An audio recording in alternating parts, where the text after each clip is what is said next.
弟兄姊妹平安，今天是2024年的7月9号。今天的经文是诗篇21篇，撒母耳记下卷第5章11节到16节，雅各书第5章第7节到12节。今天要跟大家分享的主题是忍耐到底。最近台湾几场的职业棒球比赛，在某一个系列赛中呢，有某一队原本比赛的比数是领先的，但是呢，连续2天却被大逆转，反而变成输了比赛这样的情形。除了我们说这样的比赛非常精彩之外，其实也告诉我们，比赛的这种赛事呢，其实是瞬息万变的。当然，更提醒了我们必须要坚持到底，忍耐到底，到真正的结束后，才是真正的定输赢。生命是如此，信仰的追求更是如此。我们看到了大卫登基当以色列的王，他并不单是不是这种一帆风顺的情况，他整个的过程更是处处危机，困难重重。要不是能够坚持到底，忍耐到底，他没有办法成为全以色列的王，长达33年。今天的经文撒母耳记下卷第5章11节到16节，在这个记载当中呢，我们看到了大卫的王朝不只有从犹大国扩展到以色列全国，这个包括了以色列国还有犹大国。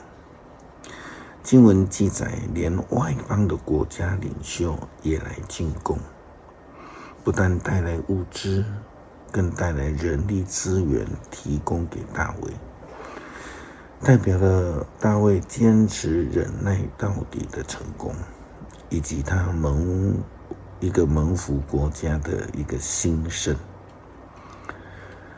泰尔的西兰王派遣了一队贸易代表团到大卫那里，送给大卫香柏树，又带来木匠石匠替他建造宫殿。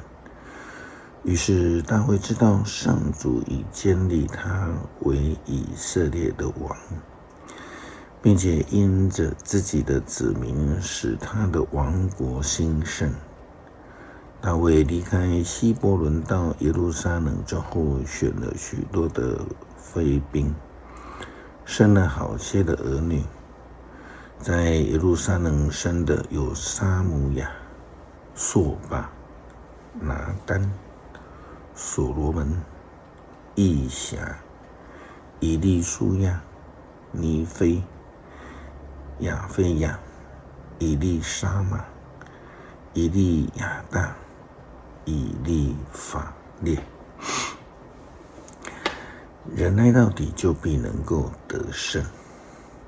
天国的道路其实并不容易，或者我们可以换一个角度，应该说得救之后才知道人生的道路是这么样的一个困难，而要坚持走在上帝的道路上，我们需要更多努力的去调整，去忍受，去坚持的一个事情，让我们不会依循世上的方式来去过生活。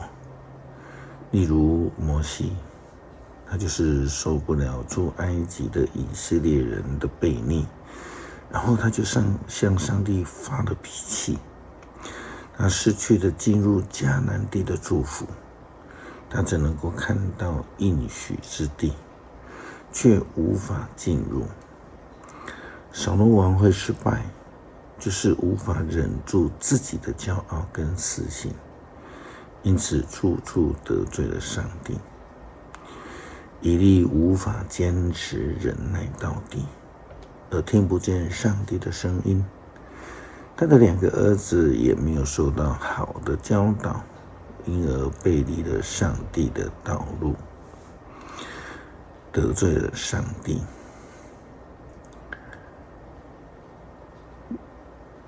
耶稣基督的门徒犹大跟随耶稣基督许久的时间，却无法忍耐，他得罪了上帝，他没有办法坚持到底，他受了金钱的诱惑。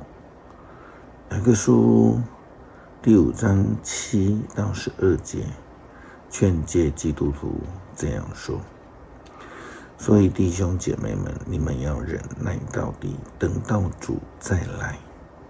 看吧，农夫多么耐心地等待着田里的宝贵产物，耐心地盼望着春霖秋雨。你们必须忍耐，你们要抱着坚定的希望，因为主再来的日子快到了。弟兄姐妹们，不要互相埋怨，免得上帝审判你们。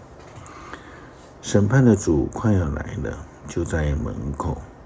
弟兄姐妹们，要记得奉主的名说话的先知们，要学习他们受苦和忍耐的榜样，因为他们忍耐到底，我们认为他们是有福的。